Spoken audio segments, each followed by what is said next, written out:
चश्मदीद सबसे महत्वपूर्ण, बेहद करीब से जिसने इस पूरी घटना को देखा, अंजलि की दोस्त निधि की जुबानी पूरी घटना।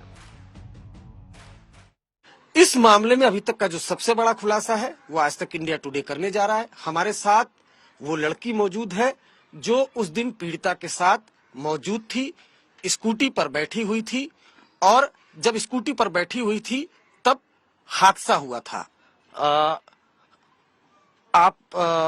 उस रात क्या हुआ था ये पहले बताइए। उस रात ये हुआ था कि जैसे कि गाड़ी सामने से आई और गाड़ी सामने से आई और हम स्कूटी पे थे, तो वो लड़की थोड़ी ड्रिंक कर रखी थी। सामने से आई गाड़ी, फिर गाड़ी ने एक दूसरे की टक्कर दे दी, तो वो गाड़ी के नीचे घुस गई। मैं अपनी स्कूटी के मतलब बगल में गिर गई, वो गाड़ी के नीचे घुस गई।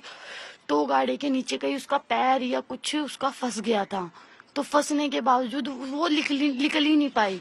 तो जो गाड़ी चला रहे थे उन्होंने आगे पीछे गाड़ी करी 2-3 बार। लड़की रो रही थी, उन्होंने सुना नहीं, वो चिल्लाते चिल्लाते लड़की को ले गए, आगे लेके गए, आगे खींचकर फिर पीछे करा, फिर फिर खींचते खींचते उसे वहां तक ले गए लड़की को। और बस यही था, जहाँ का एक्सीडेंट हुआ था सीन यही था। और हम आ रहे थे आराम से पार्टी वार्टी करके, दोनों फ्रेंडे दोनों पार्टी वार्टी करके आ रहे थे, आराम से आ रहे थे हम, आराम से। वो मेरे को घर छोड़ती पहले, फिर खुद घर जाती। उस दौरान ये हादसा हुआ था, मैं बच गई, वो उस हादसे की शिकार हो गई। तो जब ये पूरा हादसा हुआ तो स्कूटी टकराई। हाँ जी। तो उसके बाद आप गिर गई। हाँ जी, मैं भी गिर गई, वो अंदर चली गई गाड़ी के, और मैं बगल में गिर गई। बस मेरे को थोड़ी चोट आई है, उसको ज्यादा आ गई। वो क्योंकि उसको ज्यादा इसलिए वो अंदर घुस गई, उसको गाड़ी वालों ने ध्यान देने के बावजूद भी उस चीज को इग्नोर मारने के बाद उस गाड़ी को भगा कर ले गए। अच्छा, मेरे कहने का मतलब है कि आपके कहने का मतलब ये है कि जब पूरा एक्सीडेंट हुआ तो जो कार में सवार लोग थे उनको ये जानकारी हो गई थी? उनको जानकारी थी, और गाड़ी में ना कोई सॉन्ग बज रहे थे ना कुछ बज रहा था, गाड़ी बिल्कुल शांत थी, और ना लाइट वाइट थी, कुछ नहीं था, सब कुछ शांत था गाड़ी का। और उन्हें पता भी था कि एक लड़की उनकी गाड़ी के नीचे, और उन्हें पता भी था लेडीज ही है। उन्हें ये नहीं पता था कि जेंट्स, उन्हें पता था लेडीज है उसके नीचे। उन्होंने जानबूझकर आगे लेके गए गाड़ी को, और उन्होंने जानबूझकर लेके जाके जानबूझ के ही वो घसीटते लेके गए। उन्होंने एक बार भी उतर कर देखा नहीं कि हम उस लड़की को बचा ले। एक बात बताइए कि जब ये पूरा हादसा हुआ तो आप उसके बाद आपने क्या किया? मैं बहुत टॉपलेस हो गई थी, बहुत ज्यादा। मैं सीधा घर गई।